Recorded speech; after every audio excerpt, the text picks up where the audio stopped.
Welcome back, ladies and gentlemen, to this week's Golden Win Geekout. I'm your host, Danny. Got my co-host, Ryan, with me. Hello.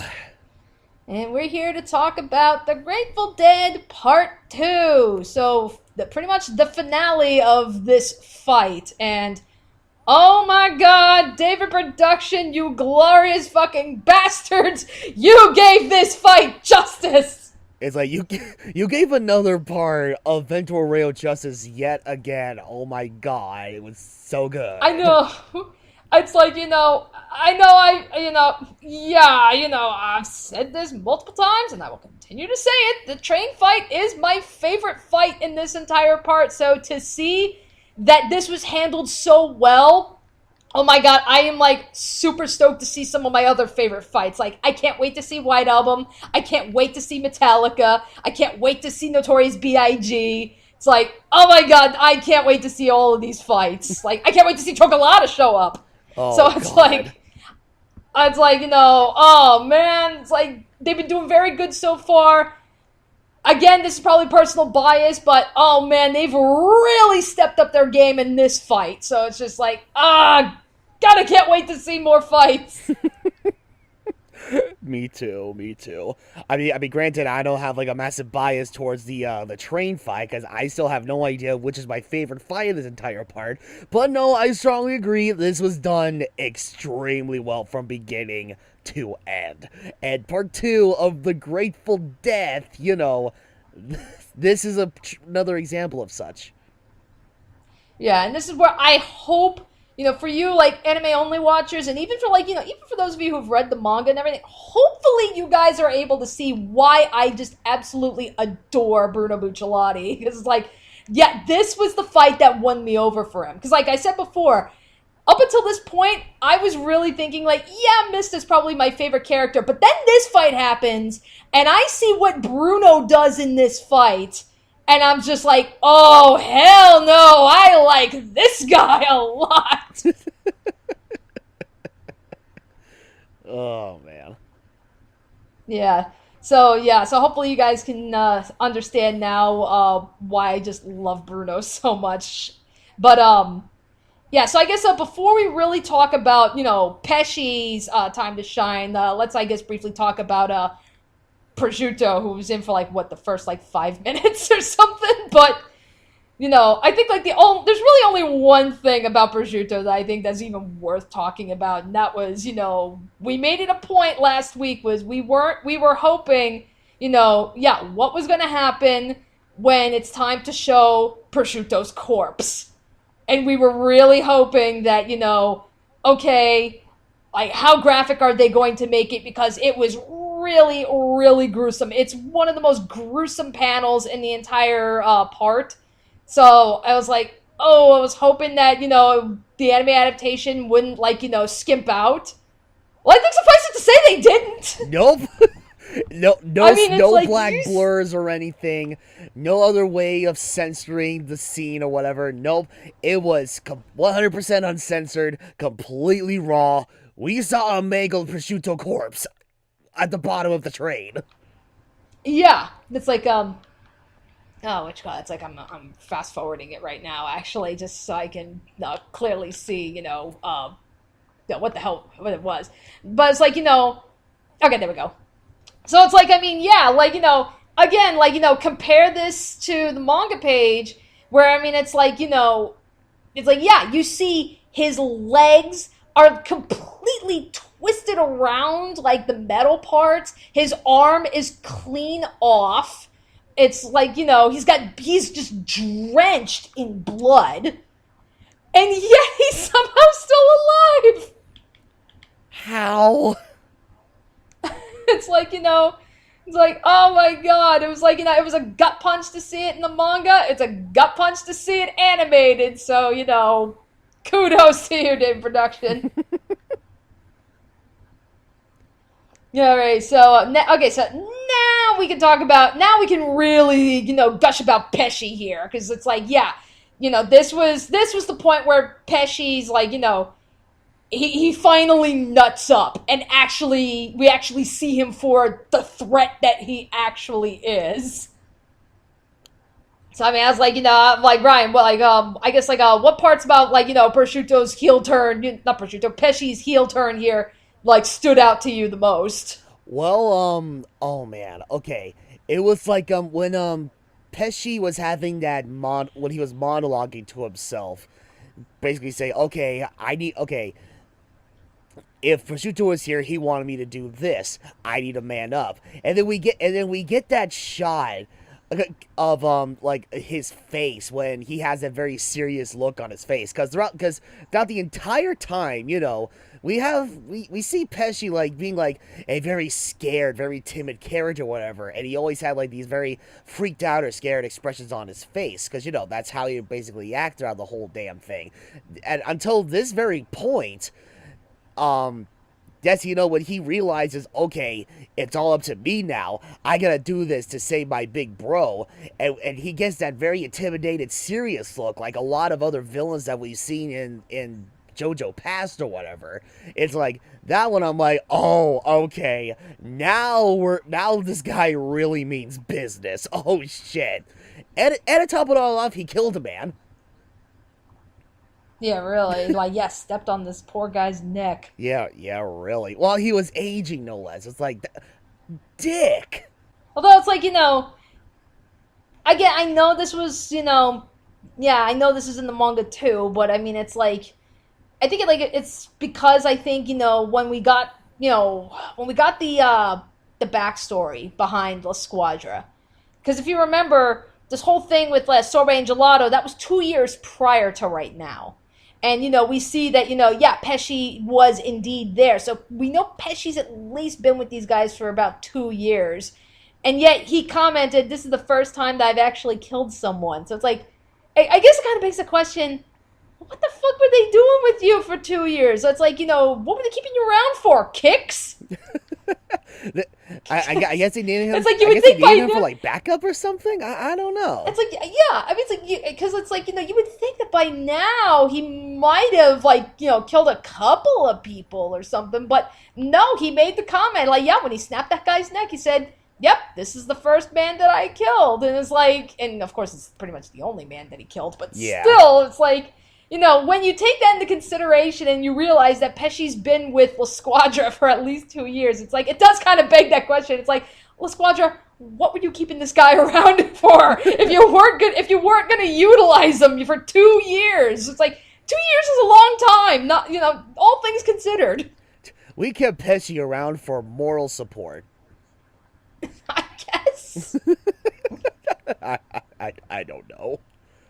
I know. But yeah, so it's like, random observation aside. So, again, like pretty much everything here was beat for beat, like, from the manga. Nothing really added or altered or anything. But, yeah, it's like, I guess quick question, Ryan. So, when we got to the part where, it was pretty much like, Bruno was showing off his resolve, where he literally, like, he unzips himself into pieces, including like pretty much unzipping his heart in half, all in a desperate effort to avoid the hook.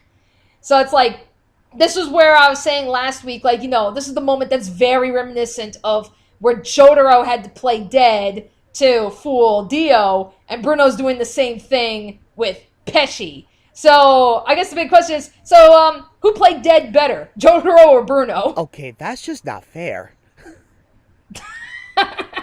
God damn it, I should have said anything before recording this. Well, okay. Alright, so here we have Bruno Bucciolati literally unzipping his entire goddamn body just to avoid Pesci's hook. And it even came to a point where he punched his own heart, and with the power of his zippers, he basically like divided his heart in half. Whereas we had Jotaro, who was trying to play dead for Dio, and all he had to do was just use his own stand to grab hold of his heart and just stop it, so that Dio wouldn't be able to hear, his heartbeat. Oh, man. Okay. Okay, I'm sure a lot of people would argue that, okay, Bruno did the much better job because it's like yeah, Jotaro just basically used his stand to stop his heart, okay, that's cool and all, but you have freaking Bruno who unzipped his entire body and his heart. That's taking it a step further. So, Right. but that's the weird part. It's like, I will give credit to where credit is due. Bruno went above and beyond to pull off the whole playing dead thing, with his bizarre ability or whatnot.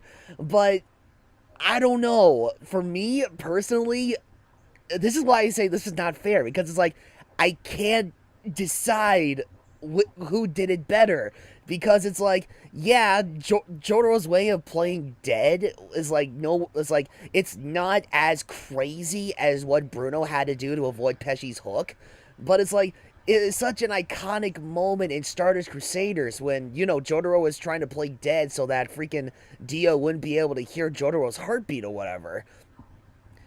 Oh man, it's like, it's because of that. It's like, I cannot decide. Like, I mean, okay, when you really get down to it, I would say, like, okay, going back, I guess, to thoroughly answer your question, I will say Bruno did a much better job at playing dead better, like, in regards to, like, their abilities and such.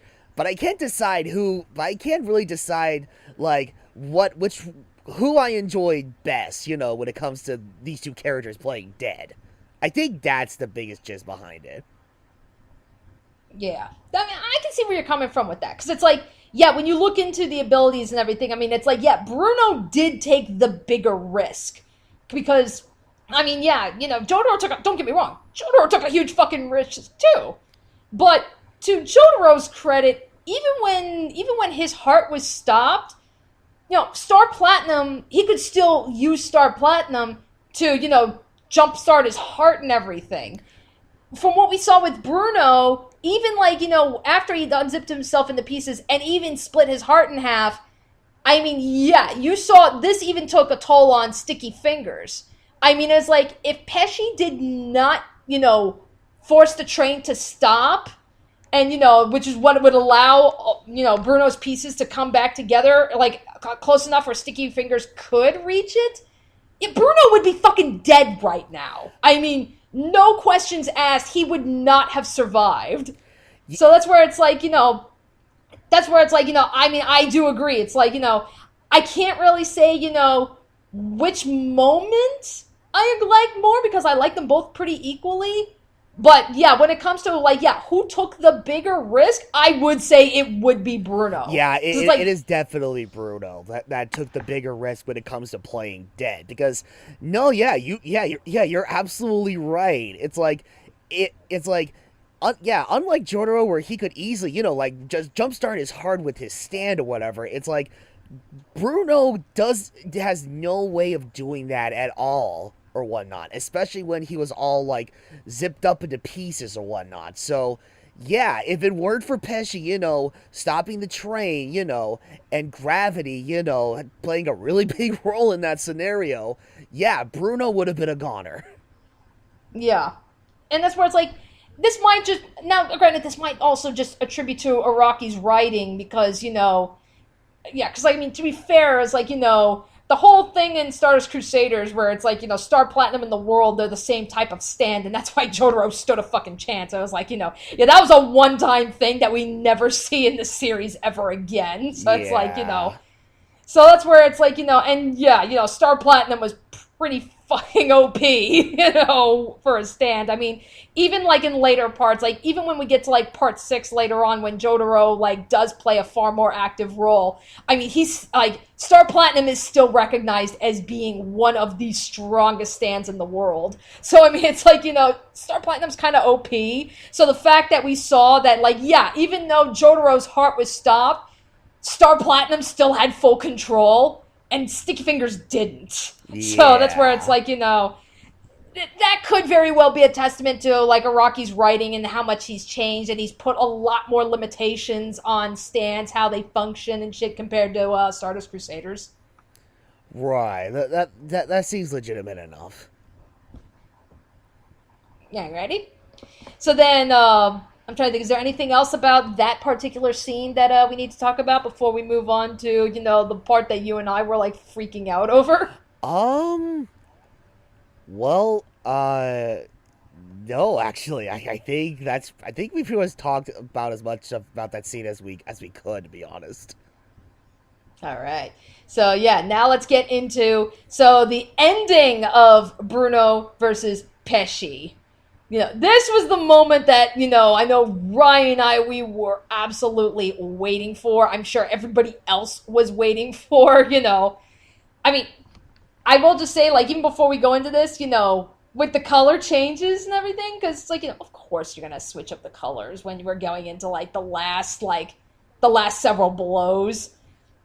So I was like, I just gotta say, like, this is probably just me, and I don't know how many of you guys are like this too, but for anybody who's played Eyes of Heaven, yeah, like, how many of you guys use this color scheme if you play Bruno? Because it's the closest to the white suit that you have in the fucking game. Because if you remember, his default color in the game is blue, and I'm just like, yeah, I like it better in the white suit, but, it's the closest that we got. And it's like, yeah, that's the exact color scheme that they used here. So it's like, light blue suit with, like, purple, like, highlights on the accents and shit. It's like, dang, that's the color scheme that I play Bruno with in Eyes of Heaven. And that's the color scheme that we got when we first heard him go, adi, adi, adi, arrivaderci. Fucking hell yes.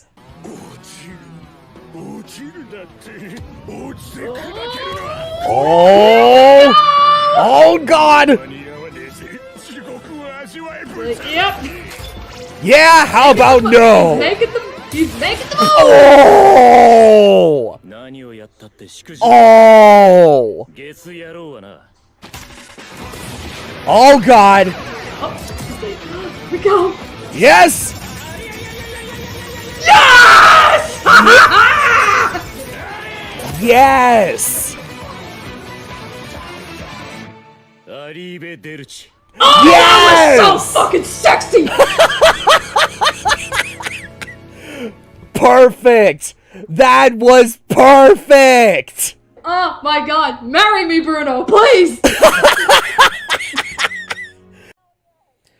Oh, no, no, oh, it's like, no, seriously. It's like, oh man, okay. Yeah, alright. I don't even know where to freaking start. I don't even know where to start with this. It's like, oh my god. It's like everything about that finale with Bruno was just done perfectly. Like, oh my god. Okay, if you were to listen to how this new voice actor for Bucciolati handled the battle cry with sticky fingers, it's like, I kid you not, I seriously thought I was listening to the exact same recording that they did for the battle cry that they did for like an all-star battle in Eyes of Heaven. It was that good. And the way that he like performed the Arrivaderci, it's like, oh my god. It's like first he nailed the battle cry beautifully, and then to put the cherry on the top of the freaking sundae, the voice performance with that final line was like, okay, nailed it, perfect, cut, print, loved it. I totally loved it. It was it was perfect. No, seriously, I could not have asked for better. Yeah, no, seriously, best voice performance for that line. Like no, Eyes of Heaven, All-Star Battle, nothing compared to how the voice actor of Bruno in the anime adaptation handled the battle cry of Arrivaderci. Like, hands down. So good. Easily. So good. Now that being said, I know we were kind of gushing when we were initially watching this, but I'm like, yeah, again, I'm rewatching it as we're talking. So there actually is one change with that scene compared to the manga that they did. And it's a very minor change. So before we got to the Arrivaderci bit. So, you see, Pesci, he's got the turtle, and he's like, I'm gonna go smash up the turtle, and I'm gonna kill everybody. So you see that he goes to do this, And what you end up seeing is this was a trick from Pesci. What he did was he took that opportunity of like panic and he threw himself within the turtle and was actually about to use Beach Boy to strangle, everybody that is in the turtle. So Abacchio, Fugo, Narancia, Giorno. Yeah, he was in the turtle directly threatening everybody. And that's when Bruno threw he threw the Sticky Fingers fist. It flies into the turtle, grabs Pesci, and rips him out of the turtle. And that's when he goes Arrivaderci. It's a very minor change. But it's like, so in the anime, it's just, okay, Pesci just never got into the turtle. He just threatened to smash the turtle, and, Bruno just grabbed him right then and there. It's a very minor change, but, might as well mention it. Well, okay. It's like, honestly, I'm not gonna lie. It's like, I think it's because it's like, considering how the battle cry in Arrivaderci was like obviously like one of the most memorable moments throughout that entire train fight. I completely forgot that was like the original intention with the Pesci, threatening to, threatening like the gang within the turtle. If you were to read the initial manga, I did not realize that was like another minor change that David Productions did, like during the adaptation as opposed to the original manga. Yeah. Yeah, but like I said, it's a very minor change. It doesn't really change. It doesn't really alter anything super significant. So that's where I was just like, I'm not too picky about that. Yeah. Oh, yeah. It's like even yeah. It's like regardless of which direction you go, it's like they still pretty much get the point across. It's like regardless of how Pesci handled the situation, he's still threatening the lives of the rest of the Bucciolati gang. So it's like whether it be like strangling them with Beach Boy or smashing the turtle, he's still intending on killing them all regardless. So like that's why it's like that's probably why I didn't really notice that minor change there, because it's like, okay, I know Pesci is gonna threaten to kill everybody else if Bruno doesn't like comply or whatever, you know. Right. Yep. So yeah, that scene handled beautifully. And then it's like, and of course, this is the first time that, we got any true indication that yes, Trish is a stand user. It's just she hasn't really awakened to her abilities. So she's got the potential. She's starting to awaken, her stand. So that's why, she has no she's that's why, like, when she's seeing all this shit, she's like, what the fuck's going on? Why am I now seeing all this weird shit? What are you people? Because it's like, her stand hasn't fully awakened yet, but it is starting to awaken. Oh yeah. It's like here we have Trish like asking like Bruno. It's like, okay, what's going on? Why am I seeing this stuff? And as Trish is asking like Bruno these questions or whatever, after Bruno finished off Pesci and such, it's like even like as she's talking, we see like the aura that that engulfs the person in question, as if, the person is like, about to summon his or her stand, or the person is giving into her life energy, So, Yeah. so there was that indication. And then it lets you know, just out of the blue, we see this massive foot imprint on the ground. Like, I think we even see like steam coming out of this huge footprint, indicating that, oh shit, Trish initially whipped out her stand for a second, but even then she still has no idea what the hell is going on. That's actually a pretty interesting point, because it's like, again, this was something that was like, when I was reading the manga, admittedly, this moment kind of confused me. Not with the fact that, oh, Trish is a stand user or whatever. I mean, like, that's a given. But yeah, like the weird claw thing on the ground. I wasn't sure what the hell that claw thing was. Like, honestly, I was thinking, like, so wait a minute, is that supposed to be Trisha's stand? But that doesn't really work when you actually know what her stand ability actually is. Because I can tell you, it's not that. it's not this weird claw thing or whatever. It's like, that's not Trisha's stand whatsoever. So I was like, in the manga when I was reading, I was like, is that maybe supposed to be like a remnant of Grateful Dead or something? And maybe that's what she's seeing? But that doesn't seem to be the case in the anime, because it's like, yeah, we don't see this claw print until after we see like there's this aura that comes out of her, and it's like, yeah, when she puts her hand on the ground or whatever, it's like, I guess maybe it's to imply that, okay, maybe then it formed or whatever, but it's like, I don't know, it's kind of weird where it's like, where the fuck did this claw mark thing come from? And it's like, any of you anime only watchers, you're probably gonna be so confused as to why I'm asking these questions. But it's like, with Trish's stand ability, it's like,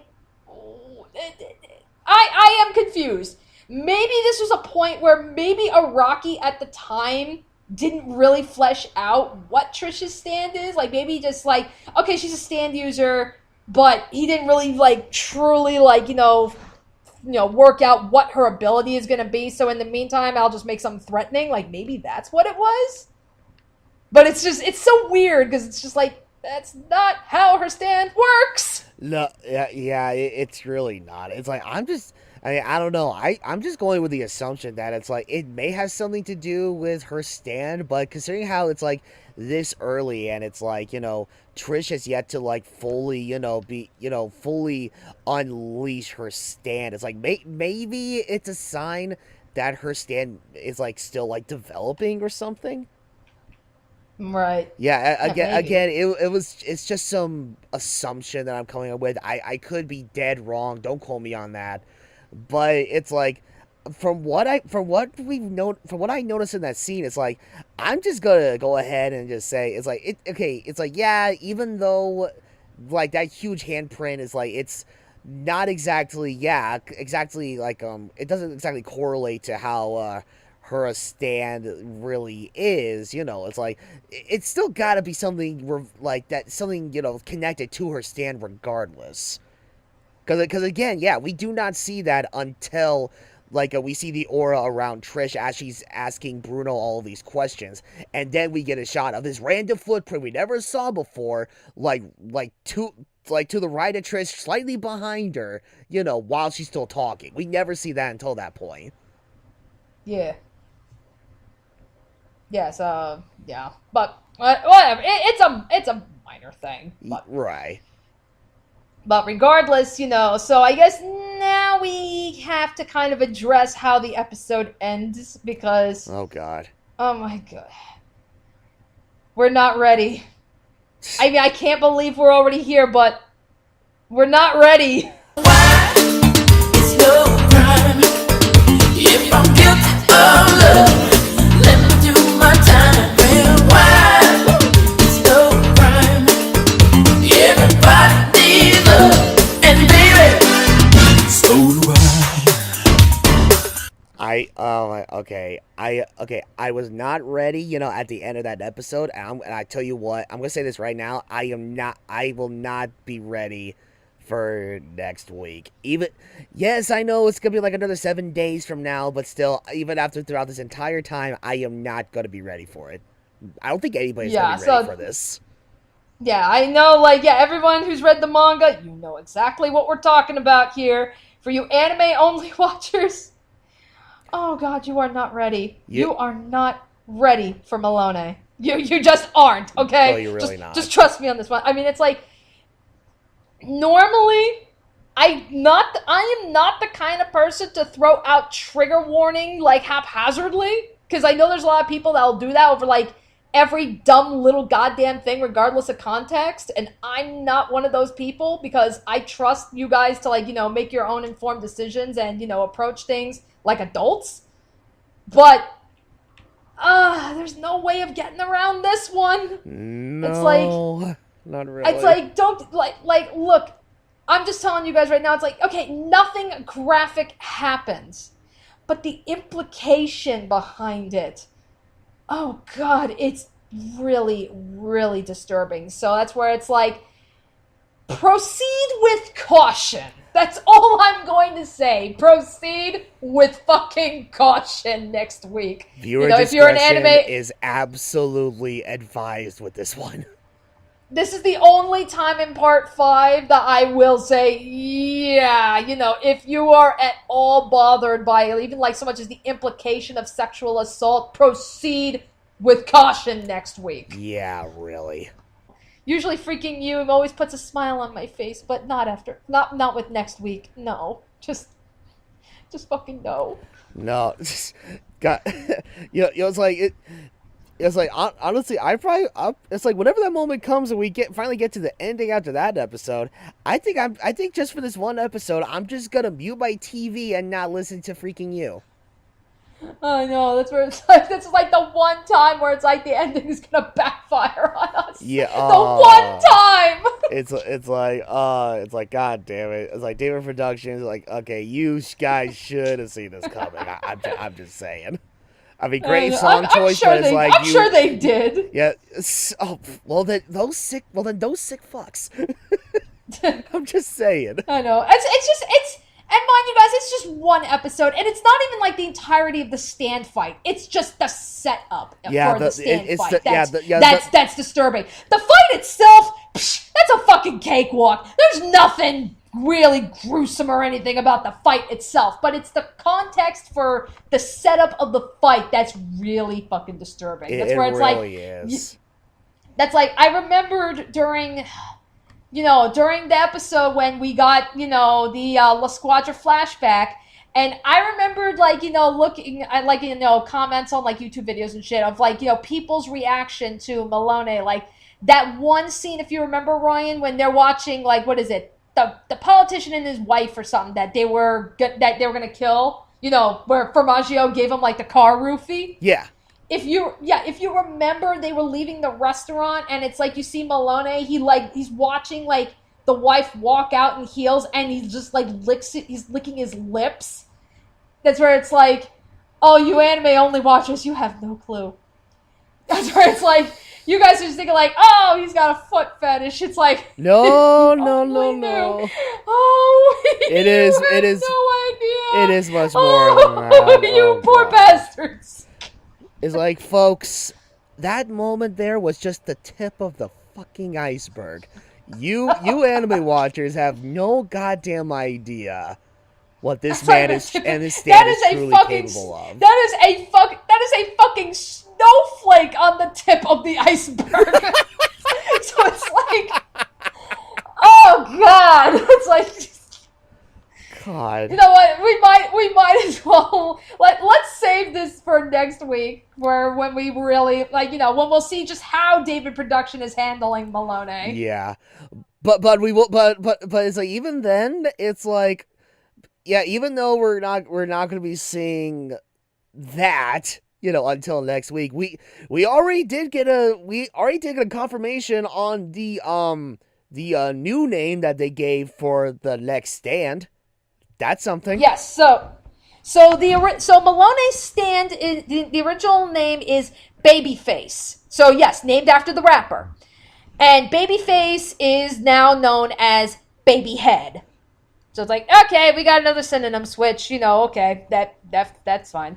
It's like, well, so much for predictions this time around. Yeah, it's like that's literally the name of next week's episode is Babyhead. So I was like, oh well, okay. We don't have to play the guessing game. Okay, that's fine.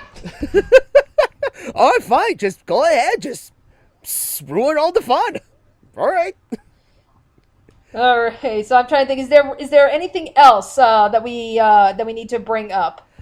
No. I think we pretty much covered everything we could. Alrighty, so with that said, hope you guys had a blast watching the ending of this fight. I know we did. And we will see you all next week. And once again, proceed with caution. Yeah. Proceed with caution. Viewer discretion is advised. Trigger warnings will be at hand. Or there'll be warnings all across the board for next week. Just be careful, all right? Just be really careful when watching this next episode. All right. Thank you guys so much for listening. Arrivaderci.